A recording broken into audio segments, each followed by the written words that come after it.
Hello दोस्तों, कैसे हैं सब लोग। आशा करता हूँ सब ठीक होंगे। स्वागत है आप सभी का आपके अपने चैनल प्रगति एकेडमी पर।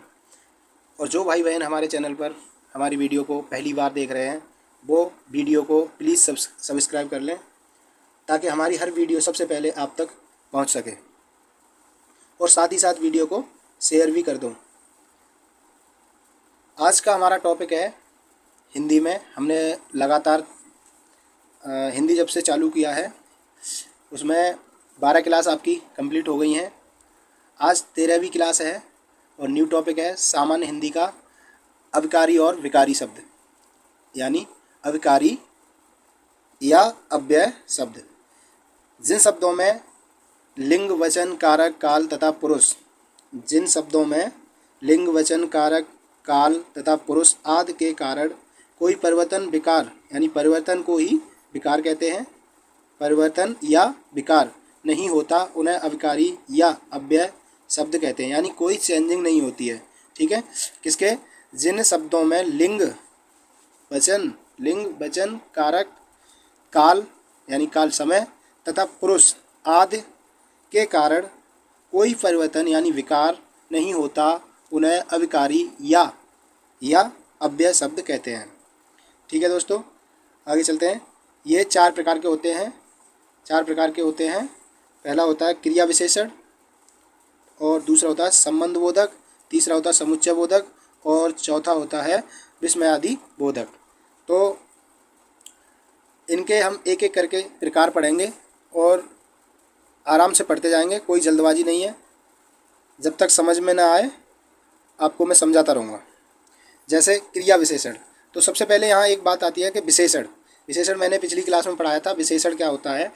तो विशेषण होता है किसी संज्ञा या सर्वनाम की विशेषता जो बताते हैं।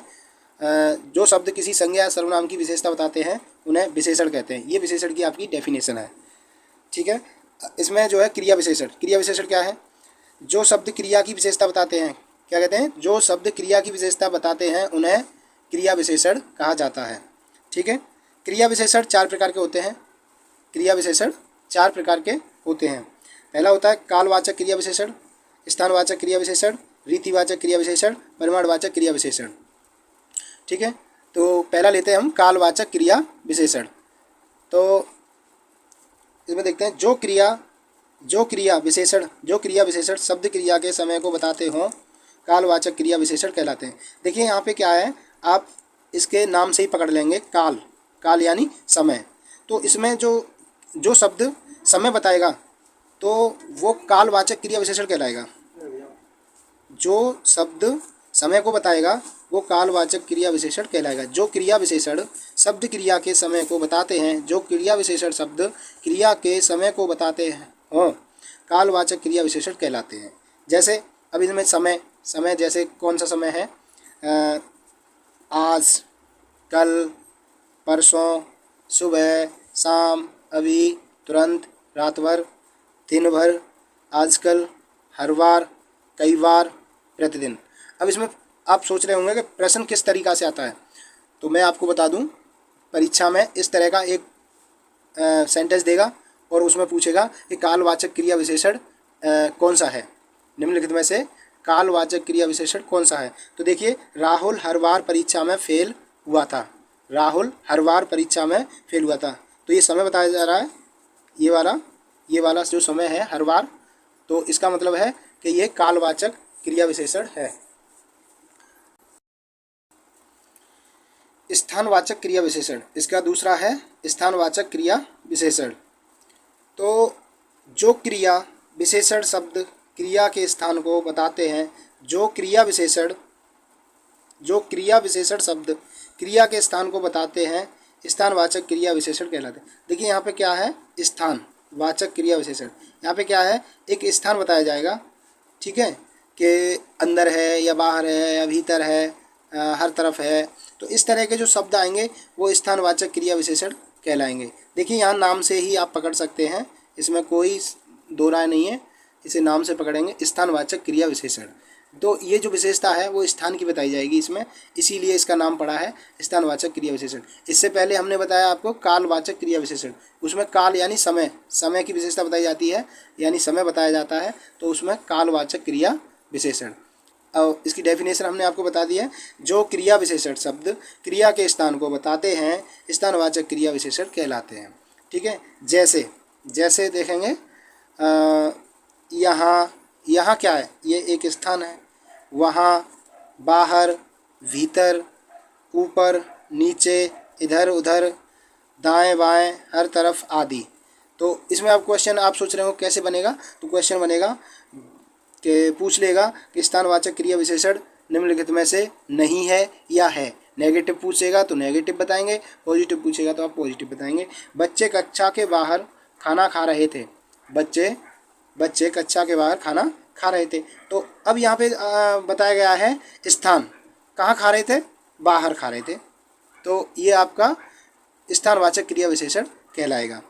ठीक है, किधर जा रहे हो, किधर जा रहे हो, तो ये क्या है, एक स्थान बताया जा रहा है कि स्थान किधर जा रहे हो, तो ये आपका स्थानवाचक क्रिया विशेषण कहलाएगा। यहाँ से चले जाओ, ये स्थानवाचक क्रिया विशेषण कहलाएगा ये शब्द। अब आप समझ गए होंगे। नेक्स्ट है तीसरा, रीतिवाचक क्रिया विशेषण। रीतिवाचक क्रिया विशेषण, तो परिभाषा इसकी देखते हैं। रीति, सबसे पहले समझेंगे रीति। रीति क्या है, एक तरह की जो कार्य करने की रीति होती है, रीति जिसे कहेंगे शैली या तरीका। ठीक है, रीति मतलब तरीका, तरीका, तो इससे समझ लेंगे आप, रीति मतलब तरीका। तो जिन शब्दों के द्वारा क्रिया के संपन्न होने की रीति या तरीका अथवा शैली का बोध होता है वे रीतिवाचक क्रिया विशेषण कहलाते हैं। दोबारा देखेंगे, जिन शब्दों के द्वारा क्रिया के संपन्न होने की रीति अथवा शैली का बोध होता है वे रीतिवाचक क्रिया विशेषण कहलाते हैं।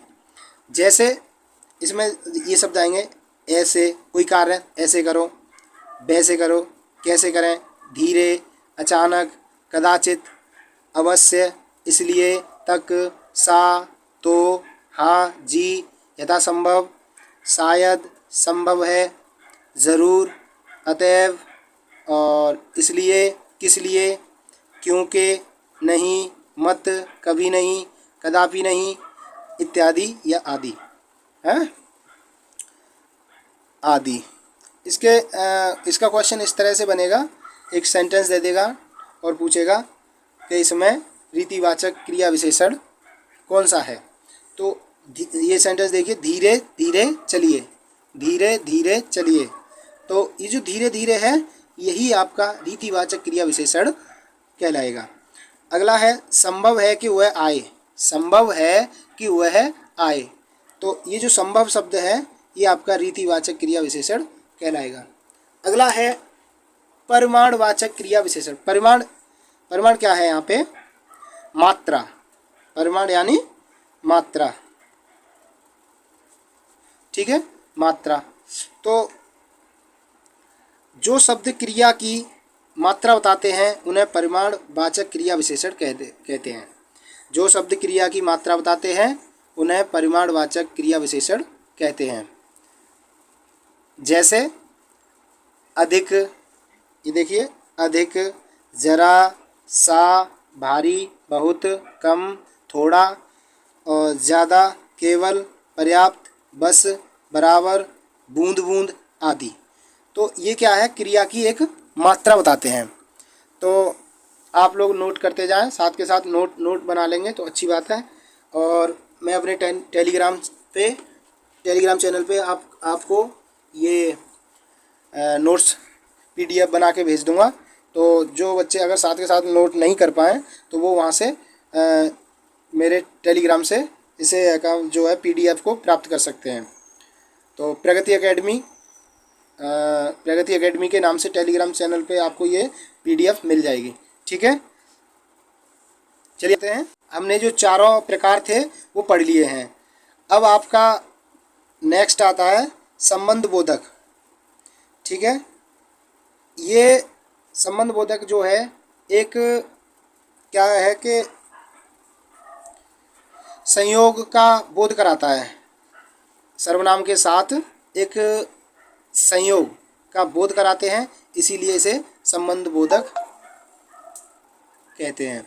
ठीक है, दिखाई दे रहा है। हाँ, परिभाषा। वे शब्द जो संज्ञा या सर्वनाम के साथ प्रयुक्त होकर वाक्य के अन्य, ठीक है, वाक्य के अन्य संज्ञा या सर्वनाम के साथ संयोग का बोध कराते हैं, उन्हें क्या कहते हैं? संबंध बोधक क्रिया विशेषण कहते हैं। जैसे बाद, ठीक है, पीछे, पूर्व, पहले, बिना, तरफ, और, समेत, सहित, के मारे, के आगे, संग, बदले, आसपास, भरोसे, मात्र, पर्यंत, भर, तक, सामने। ठीक है, तो इस प्रकार के जो वाक्य हैं वो संबंध बोधक का बोध कराते हैं। ठीक है, जैसे इसमें टेंस इस तरह से बनता है, मैं विद्यालय तक गया था, मैं विद्यालय तक गया था। तो ये जो तक शब्द है ये आपका संबंध बोधक है। मनुष्य पानी के बिना, ये जो बिना शब्द है, जीवित नहीं रह सकता। तो देखिए यहाँ पे जो है एक सर्वनाम दूसरे सर्वनाम को जोड़ रहा है या तोड़ रहा है। देखिए इसमें जो है जोड़ने और तोड़ने दोनों का ही काम करता है। ये संबंध बोधक शब्द जो है जोड़ने और तोड़ने का दोनों ही काम करता है। तो जैसे ये मनुष्य पानी के बिना जीवित नहीं रह सकता, तो मनुष्य, पानी, यहाँ एक संज्ञा है, जीवित ये भी संज्ञा है, नहीं रह सकता। ठीक है, तो ये जो बिना शब्द है एक संज्ञा को दूसरी संज्ञा से जोड़ता है, एक संज्ञा को दूसरी संज्ञा से जोड़ता है।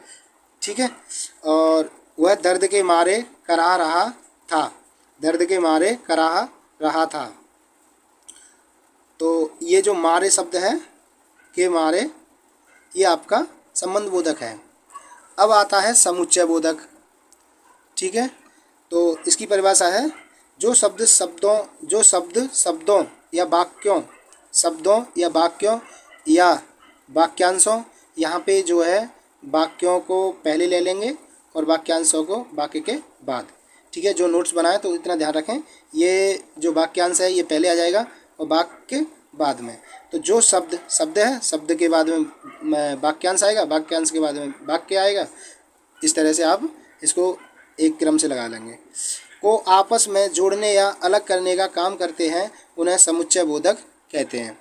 ठीक है, जैसे जैसा, वैसा, जहाँ, वहाँ, जो, सो, वो, यद्यपि, तथापि, और, तथा, और, तथा, एवं, वह, यह, अथवा, इसलिए, क्योंकि। ठीक है, जो कि, किंतु, लेकिन, बल्कि, अगर, मगर, यदि, तो, और तो भी है इसमें, तो, आदि। जैसे इसमें इस तरह का प्रश्न आता है कि पूछ लेता है, सूरज निकला और पक्षी जो है बोलने लगे, सूरज निकला और पक्षी बोलने लगे। तो जो और शब्द है ये समुच्चय बोधक कहलाएगा। ठीक है, समुच्चय वाचक। कुछ छात्र परिश्रम नहीं करते इसलिए वे असफल होते हैं, कुछ छात्र परिश्रम नहीं करते इसलिए वे असफल होते हैं। तो इसमें जो है इसलिए ये समुच्चय बोधक है। तो ये क्या करता है, समुच्चय बोधक की आपको डेफिनेशन मैंने बताई है कि ये जोड़ने का कार्य करता है। ठीक है, अलग करने का काम करते हैं या जोड़ने का काम करते हैं, इन्हें हम समुच्चय बोधक कहते हैं। जैसे यहाँ पे देखिए, सूरज निकला और पक्षी बोलने लगे। तो ये क्या है, एक वाक्य को दूसरे वाक्य से जोड़ता है। इसी प्रकार कुछ छात्र परिश्रम नहीं करते एक वाक्य हो गया पूरा, इसलिए वे असफल होते हैं, इसलिए वे असफल होते हैं। तो आप समझ गए होंगे। ठीक है, ये लास्ट है इस टॉपिक का, और इसी के साथ विकारी शब्द या अव्यय शब्द समाप्त होते हैं। तो लास्ट है ये, इसकी परिभाषा है, जिन शब्दों से भय, प्रेम, घृणा, क्रोध, इच्छा, शोक, विस्मय आदि का पता चले उन्हें विस्मयादि बोधक कहते हैं। तो एक बार फिर पढ़ेंगे। जिन शब्दों से भय डर है, प्रेम है, घृणा, क्रोध, इच्छा, शोक, विस्मय आदि का पता चले उन्हें विस्मयादि बोधक कहते हैं। जैसे इसमें क्या होता है, विस्मयादि चिन्ह होता ही है इस तरीका का, ये लगा आएगा इसमें, तो आप इसको वैसे ही पहचान लेंगे। बहुत सिंपल है ये, इसकी तो कोई टेंशन है ही नहीं है। जैसे क्या, सच, ए, ओ, ओहो, ये है ओहो, हाय, अरे, बापरे, उफ, वाह, काश, शाबाश, धन्य, अजी, अरीर, हे। ठीक है, तो इस तरह के इसमें विस्मयादि बोधक शब्द आते हैं। जैसे हाय वह चल बसा, हाय वह चल बसा। और ये है दूसरा टेंस है, काश मैं परीक्षा में पास हो जाऊं, काश मैं परीक्षा में पास हो जाऊं। तो आपका अभिकारी जो टॉपिक है वो ख़त्म होता है, समाप्त होता है। इसमें मैंने आपको बताया, इसको एक बार आप नोट्स बना के देख लेंगे। ठीक है, इसमें जो है सबसे एक बार रिवाइज करा देता हूँ कि देखिए ये है सबसे पहले अभिकारी या अव्यय। तो ये 4 प्रकार के होते हैं, मैंने आपको बता दिया। क्रिया विशेषण, संबंध बोधक, समुच्चय बोधक, विस्मयादि बोधक। अब जो क्रिया विशेषण होते हैं वे 4 प्रकार के होते हैं। कालवाचक क्रिया विशेषण, स्थानवाचक क्रिया विशेषण, रीतिवाचक क्रिया विशेषण और परिमाणवाचक क्रिया विशेषण। तो कालवाचक क्रिया विशेषण आपको मैंने बता ही दिया है। ठीक है, इसमें समय को मतलब संकेत करता है। फिर इसके बाद आता है आपका स्थानवाचक क्रिया विशेषण। तो ये जो है क्रिया विशेषण के ही प्रकार हैं। क्रिया विशेषण के स्थानवाचक क्रिया विशेषण, इसमें स्थान बताया जाता है। और अगला है रीतिवाचक क्रिया विशेषण, तीसरा है रीतिवाचक क्रिया विशेषण। इसमें भी आपको तरीका बताया जाता है, तरीका किस तरीके से कोई कार्य करना है। ठीक है, शैली, कार्य करने की जो शैली है उसका बोध होता है इसमें। इसके बाद जो है आपका आता परिमाणवाचक क्रिया विशेषण। तो परिमाणवाचक क्रिया विशेषण में आपको ये जो है मात्रा का बोध होता है।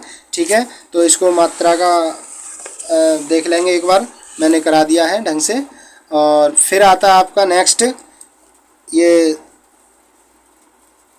दूसरा नंबर संबंध बोधक। तो संबंध बोधक क्या होता है, वे शब्द जो संज्ञा या सर्वनाम के साथ प्रयुक्त होकर वाक्य के अंत अन्य संज्ञा या सर्वनाम के साथ संयोग का बोध कराते हैं, उसे संबंध बोधक कहते हैं। ठीक है, इसके बाद आता है समुच्चय बोधक। तो समुच्चय बोधक में मैंने आपको बताया है कि ये क्या करता है, 2 वाक्यों को जोड़ता है और अलग करने का कार्य करता है, जोड़ने एवं अलग करने का कार्य करता है। जैसे सूरज निकला और पक्षी बोलने लगे, तो इस तरह का सेंटेंस पूछ लेगा एग्जामिनर आपसे। इसके बाद आता है आपका